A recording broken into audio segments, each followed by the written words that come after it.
It is midnight in Washington, 6 in London, and 2 on the first Thursday afternoon of 2014 here in Seoul. I'm Moon Conn-young. Let's get a check of the main stories we're following at this hour.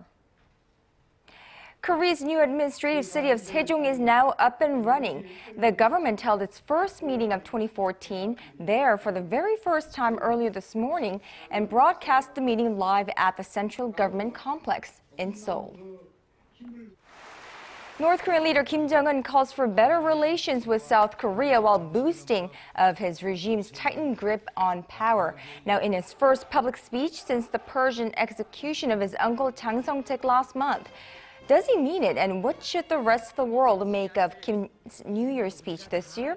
We'll have the details. And things are again looking bright on the nation's trade front in the new year. With the global economy showing steady signs of a recovery, Korean exports are expected to reach close to $600 billion this year.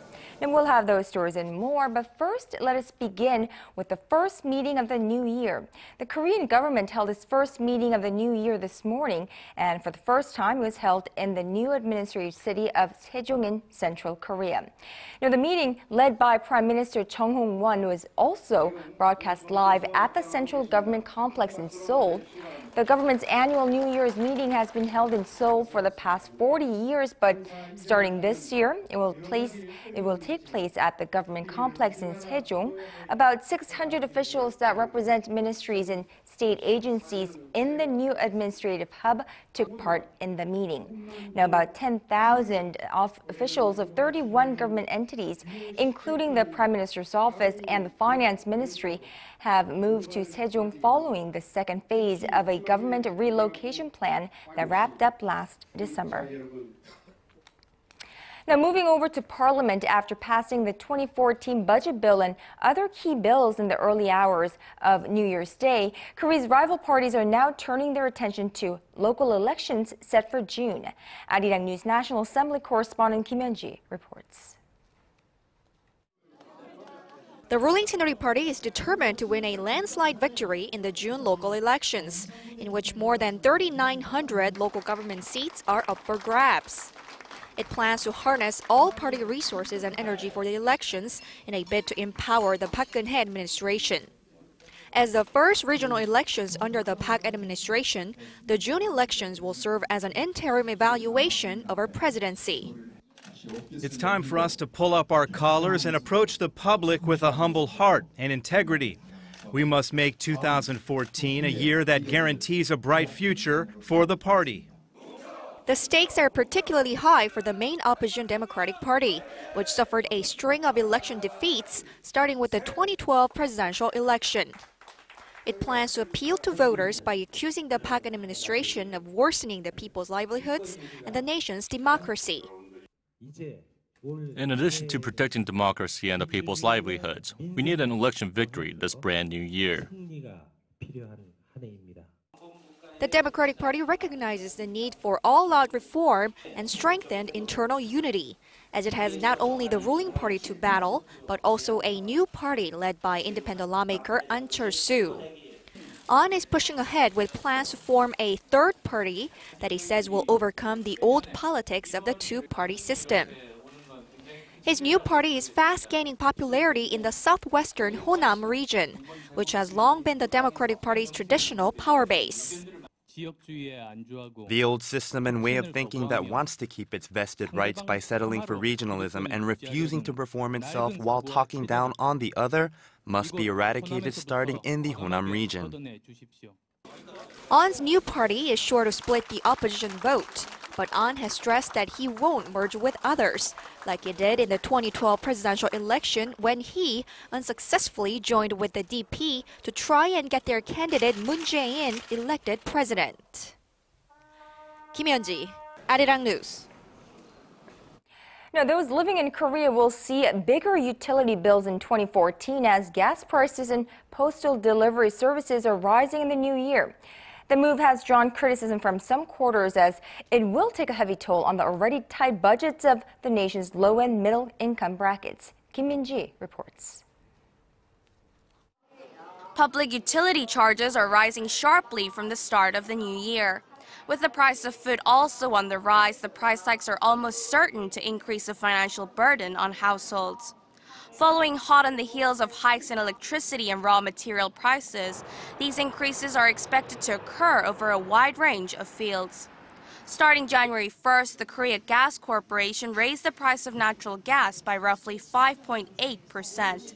The price of gas for households went up by 5.7%, translating into an additional $4 per household per month. The industrial sector saw a 6.1% increase and the service sector a 5.5% hike. The hike follows a lift in electricity rates in November last year by an average of 5.4% in an attempt to curtail the nation's heavy electricity use. Transportation rates are also set to go up this year.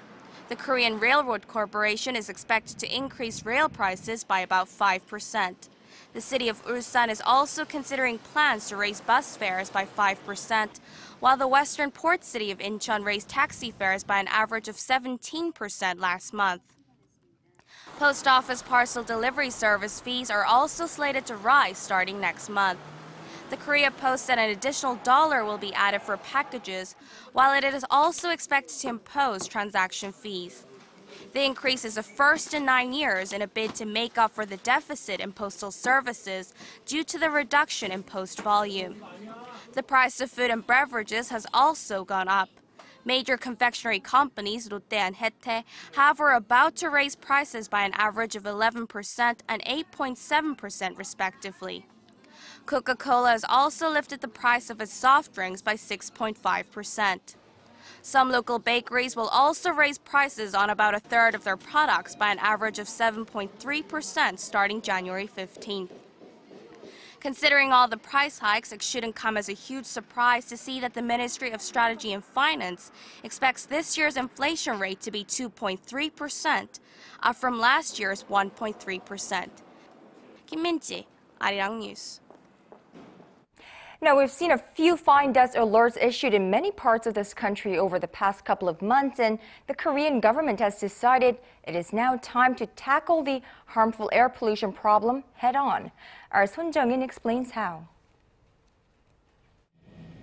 A soupy haze blankets the city, and people wear masks to combat the thick layer of ultra-fine dust particles that are thinner than the diameter of our hair and contaminated with hazardous toxins which can cause health problems. To combat Korea's growing air pollution problem, the government has come up with a long-term plan to lower fine dust levels, which are considered one of the worst in the OECD. Korea's air quality is very low compared with other major global cities or countries in the WHO, and it's about 2 to 3 times worse than the global standard. The government is aiming to lower the fine dust concentration level from the current 100 micrograms per cubic meter, which exceeds air quality standards, to a level similar to London's 30 micrograms per cubic meter by 2024. It is also aiming to reduce to 20 micrograms the level of ultra-fine particles that are small enough to penetrate deep into the human body. It also plans to reduce fine dust emissions by 35% and ultra-fine dust emissions by 45% over the next 10 years. To achieve these goals, the government has set aside nearly $4.3 billion. The main part of the plan focuses on automobile emissions, which account for more than half of all atmospheric pollution in the air. The government will increase the ratio of eco-friendly cars in metropolitan areas to 20% by 2024 and to 50% at public offices. They will also install 100 additional sensors that monitor nitrogen and sulfur oxides emission levels from factories. The Environment Ministry says that if the plan is carried out successfully, it expects the number of deaths from air pollution to be cut in half, from 20,000 per year to 10,000, which also translates to a savings of $570 billion per year in public health and related costs. Son Jung-in, ARIRANG News. Well, it looks like we're headed for another rosy year on the nation's trade front. Korea's trade surplus surged to a record high last year despite the economic uncertainties gripping the globe. And with the world's economy showing steady signs of recovery this year, Korea's exports are expected to reach close to $600 billion in 2014. ARIRANG News Kim Jong-un reports. The future looks rosy for the Korean economy in the new year. Korea's trade surplus widened to a new high of $44 billion in 2013 as exports continued to grow at a steady pace while imports dwindled. The yearly export total for 2013 came to $559 billion, the highest in the country's history. Strong outbound shipments of mobile phones, home appliances, and semiconductors drove the record figure. For the first time in 3 years, semiconductors sat atop the export list. The economic recovery seen in many Western economies is likely to help Korea's exports stay on the upswing in 2014. Korean automakers are hoping to sell more cars in the U.S. this year as the U.S. economy continues to pick up steam. The shipbuilding industry also expects a positive year, estimating double-digit growth. Orders for offshore structures are on the rise. If the orders go well, it will boost exports this year. Korea's steel industry faces a less certain 12 months. China's steel production capacities have grown rapidly, threatening Korean steelmakers. It has become another China risk factor. The weak Japanese yen may act as another hurdle to Korea's outbound shipments, but thanks to the international popularity of key product items, Korea's exports may break into new territory yet again this year. Kim Jong-un, ARIRANG News. And on the local stock market on this first trading day in 2014, Korean shares looked set to post their sharpest daily decline in nearly 2 months in the first session of 2014, with further weakness in the yen hurting the earnings outlook for heavyweight exporters such as Samsung Electronics and Hyundai Motor. As of 1:30 p.m. Korea time, the benchmark Kospi was down a whopping 1.8%, trading at 1975, while the tech-heavy Kosdaq was also trading in negative territory by 0.6%. Now, on the foreign exchange counter, the Korean currency was trading stronger against the greenback at roughly 1,050 won. All of the day's important events. Events close to home, around the world. Second half last, figure out what winners. The arts and culture scene and the heart of global business. Experts added that ARIRANG News has your whole day covered. the legislature will convene a plenary session this Wednesday and vote on the government restructuring. Better relations with South Korea. That's according to North Korean leader Kim Jong-un in his New Year's address this Wednesday in a surprisingly soft tone towards the South. Does he mean this, and what else can we make out of today's speech by Kim? Our Han Da-eun looks into its implications. North Korean leader Kim Jong-un delivered a rather conciliatory message toward South Korea on Wednesday. We must create an atmosphere to improve ties between the two Koreas. I will work together with anyone who values our people and seeks reunification to improve relations. Seoul's defense ministry has said it expects more provocative acts from Pyongyang targeting South Korea sometime around March of this year, following the execution of Jang Song-thaek, Kim Jong-un's uncle, who was once the North's second most powerful man. Despite the unexpectedly friendly tone of his speech, however, most experts echoed the government's view. The conciliatory message is not worthy of special attention. North Korea has sent friendly messages in the past before carrying out provocations. I think the New Year's address implies Kim Jong-un's hopes for stability rather than for sincere reconciliation with South Korea. The North Korean leader also mentioned the execution of Jang Song-thaek, although not by name. Referring to his uncle as factionalist filth, he said that removing him has strengthened the ruling Workers' Party. Pundits say mentioning the execution in detail in the New Year's message is a rare move and reflects his still nascent leadership. But they say what really needs to be noted is that Kim put greater emphasis on Pyongyang's ideology education, which calls for blind loyalty to the regime than before. This shows that Kim Jong-un's leadership has not reached a stable stage yet. The New Year's address in general contains no special messages nor dramatic changes in North Korea's policies. The experts also note that almost half of Kim Jong-un's 12-page New Year's address conveyed his desire to improve the state's economy. The leader stressed the importance of agriculture and new construction to enhance the standard of living of the North Korean people. 한다은, 아리랑 뉴스. And in yet another surprising move, foreign travelers celebrating the New Year in North Korea were allowed into a select North Korean homes for the first time ever this past New Year's Day. Now, U.S. news outlet Voice of America quoted Andrea Lee, CEO of Uri Tours, which specializes in trips to North Korea, as saying that 5 Americans currently on a tour to the north made an unprecedented visit to 2 regular North Korean households on the first day of the new year. Now, Lee said the tourists got a chance to engage in light conversation with the North Korean residents about their neighborhood, jobs, and family members.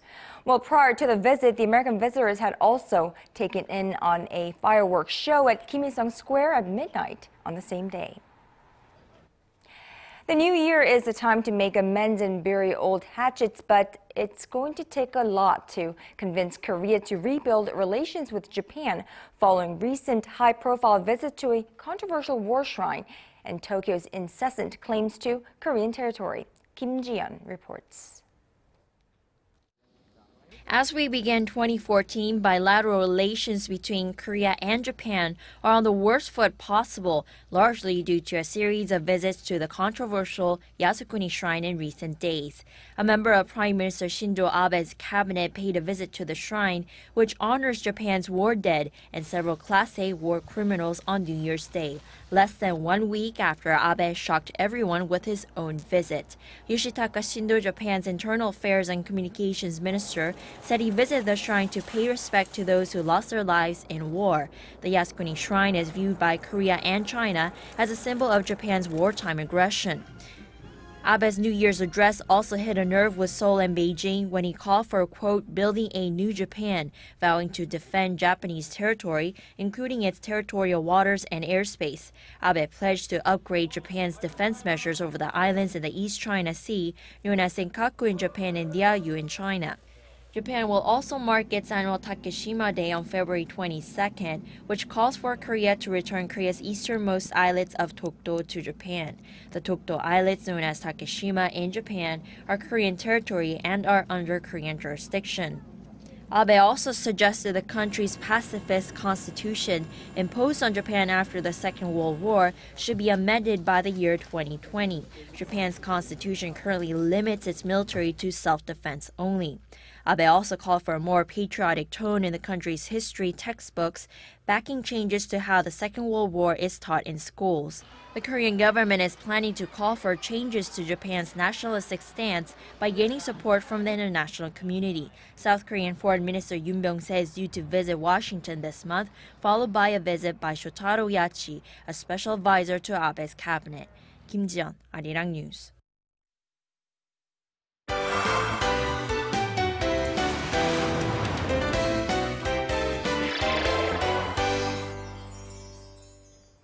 And now it's time for our first arts and culture segment of 2014. We have Lee Tae-ho joining us live in the studio with a package of K-pop news for our viewers.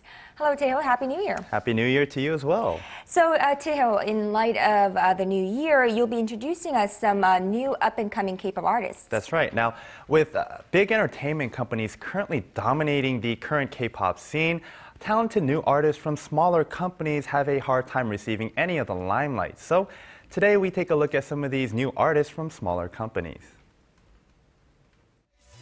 2013 was a banner year for the K-pop industry, both here at home and abroad. And word has it, K-pop and its popularity all across the globe are set to be just as strong, if not stronger, in 2014, with the K-pop scene teeming with girl groups and boy bands. But there are concerns that because so many of these idol groups are pumped out by a few major entertainment agencies, new artists from smaller companies rarely receive any share of the spotlight. So, today, we look at some talented new K-pop artists that you may not yet have heard of. Our first featured artist just recently released a digital single on December 5th. Hello everyone from ARIRANG, I'm David, and I just came out with my digital single, Fu Fu Fu, so please give me a lot of support and love. Thank you. The Korean-American artist composes and produces all of his own music, which is why his new track truly seems to reflect his personality and the roots of his musical background. This concept, it was sort of a jazz concept, which comes a lot from my Berkeley roots as well. But I think, I try to take music that I like, and I try to put like maybe somewhat of a modern twist to it. And the jazzy feel of the melodies are combined with the heavier, more pop-inspired beats to give the song Hoo Hoo Hoo a unique flavor. The vocals of David also match very well with the fresh feel of the song, which is due to the musical concept that the artist developed for himself. I listen to every single genre, and I always try to mix and match things to try to find the right kind of tone and right kind of style of music that would fit my voice the best. The refreshing tone of voice and music by an artist who would rather stay a musician, not a star, can give us a nice break from other K-pop songs that sometimes have the feel of products produced from a factory. I think David's case is very interesting because, with the spread of K-pop all around the world, it certainly does seem like, we see all these K-pop artists just popping out of the thin air and then disappearing just as quickly. Well, I think that's where David kind of can separate himself, because speaking to him, what came first for him was his love of music, and he really dedicates his time to the quality and style of his music to make it really his own. So when we were speaking, he told me he's not willing to sacrifice any of the quality of his music or his tone, his style, for fame or fortune. So his future does sound very bright. Right, and we hope to see more K-pop artists like him so that we could actually see a diversity in the K-pop scene as well. Now, Taeho, yes, you were going to say? Oh, and the other thing is, he really did show that during his interview and speaking to him that he really wanted to kind of set apart from the current other K-pop artists by really dedicating his time to the music first. All right, well, we'll keep our eyes on him. Now, as I was going to say, you promised to show us more than one up-and-coming new artist, right? I sure did. Now, speaking of far cry from the mainstream, this next group of K-pop group artists is a brand new girl group that features the representation of 3 different regions of Korea. Let's take a look. Hi, I'm red, I'm blue, I'm yellow. Do you know Pungdae? We are Pungdae! Their colors represent their personalities.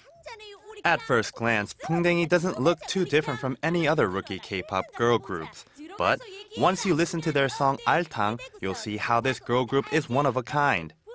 They sing and rap in different dialects of Korean depending on where they are from.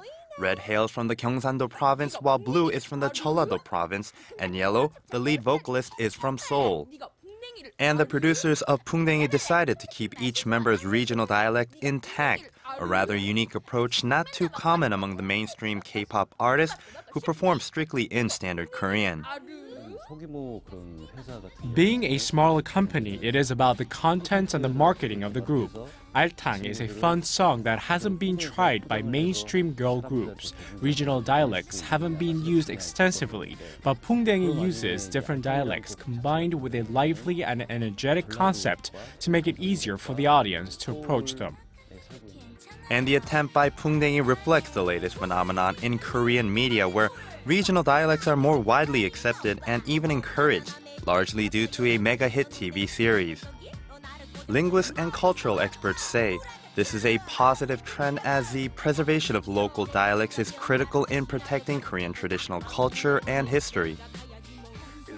Compared to our generation where standard Korean was favored in the society, the current younger generation has no hostile feelings to regional dialects. There are no difficulties getting along due to a different accent or way of speaking.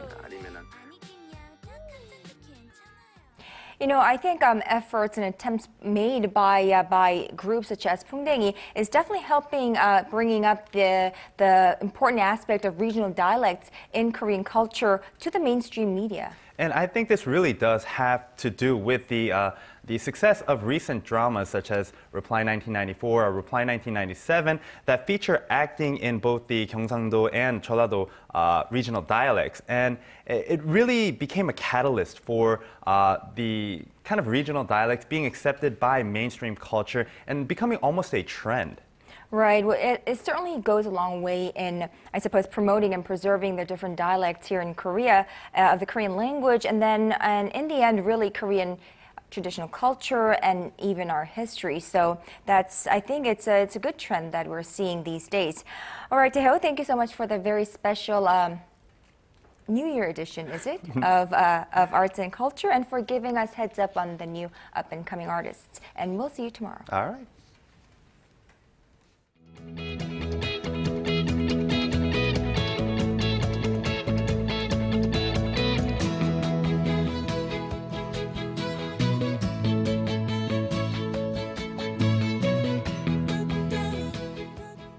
And that's all from me at this hour. Thank you for staying with us. I'll be back with more of the day's latest at 4 p.m. Korea time.